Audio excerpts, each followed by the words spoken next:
Hi everyone. Today I would like to speak about the contextual factor of audience, something that we have previously forgotten in one of the videos before. So it is a surprise that, given the fact that the audience is one of the most important contextual factors, we did not speak about it in the general outlook on the contextual factors as a whole. We're going to fix it in this video. So, what is audience and why is it important is our main question. Audience is very important because the author, the speaker or the writer wants to consider those people to whom they are speaking or writing to. So, these are people who are considered by the author. Plus, it is the relationship between the author and the listeners or readers that are also included into the term. Plus, the relationship between them, between the two. It means that the author is likely to understand to whom they are speaking or writing, whom they are addressing, and they are aware what kind of relationship they have with those people sitting in the crowd, watching a video, or just reading a note. When we speak about the audience in general terms, we can consider two sides of it, so to say. So it is the primary and the secondary audience. So when we speak about the primary audience, we mean that usually these are those who share the environment or the setting with the author, and those who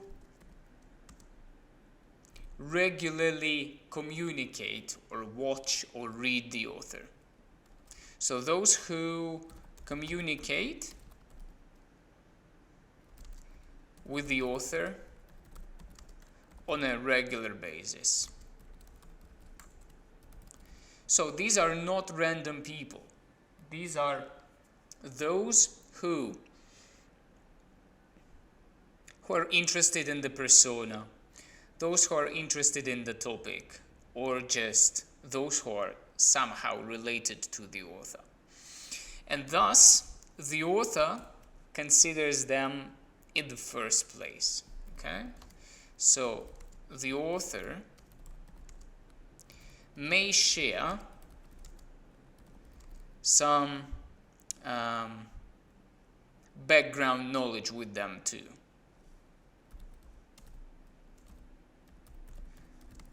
So, background knowledge with them.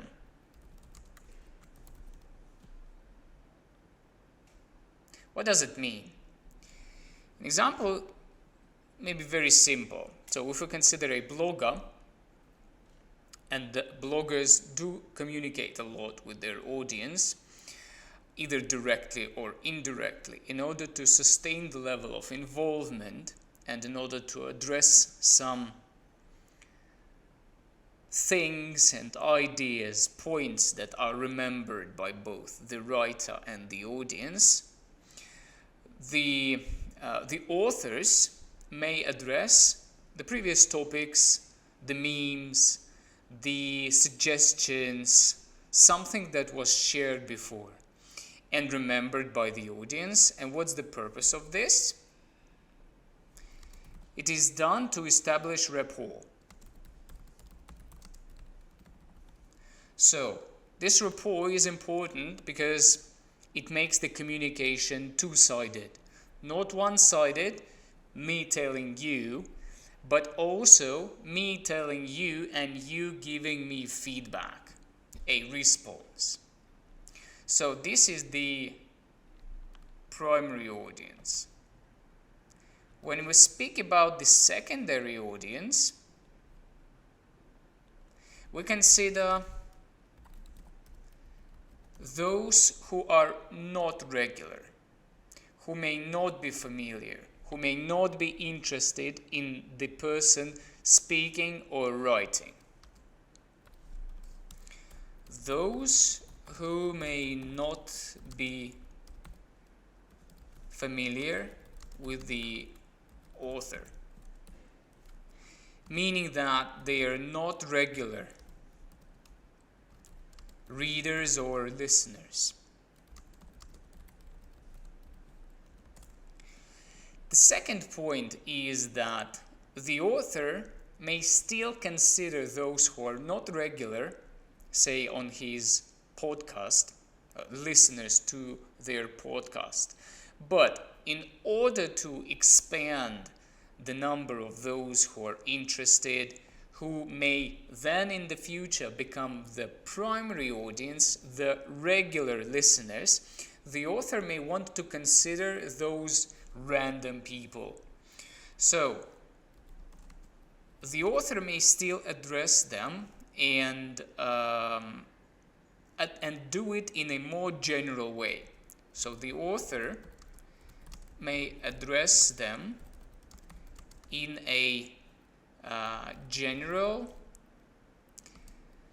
way, such as expanding the circle of those whom he addresses, or to point out them directly in a way that suggests something. For example, those who are not familiar with the topic, or those who are not regular visitors of my channel, or those who are not, whatever example you take, in a general way, or specific. Let's better say or for a specific purpose. So we're going to speak about the purposes of communication, which is another contextual factor, in the next video.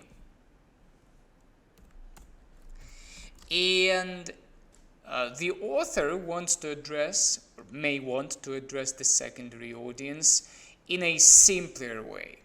So usually the function is to increase the number of listeners or readers here. So addresses them in a simple way.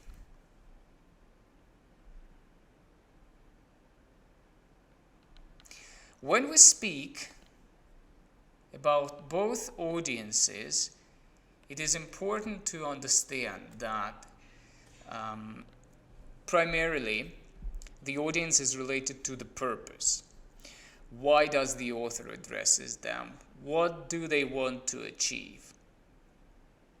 And those who are being addressed create this picture for the author and makes it easier for them to understand what are the best ways to address either the primary or the secondary audiences. We can find some examples of how can an author address their audience. So it can be simple you, and then something specific.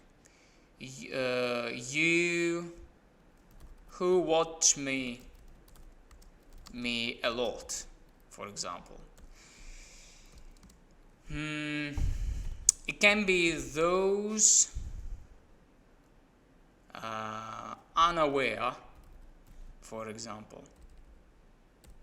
Those who do not believe, etc., etc. So these are direct addresses. So speaking of the language in use, usually, especially when we speak about some spoken modes, when communication is happening in a way to address and establish direct communication with the audience and thus expect some rapport, the author wants to address their audience directly to try to engage those who are listening or reading. Direct address, and there is another term which is terms of address. And terms of address help the author to name the particular people. For example, voters, friends, for instance. Voters, my friends.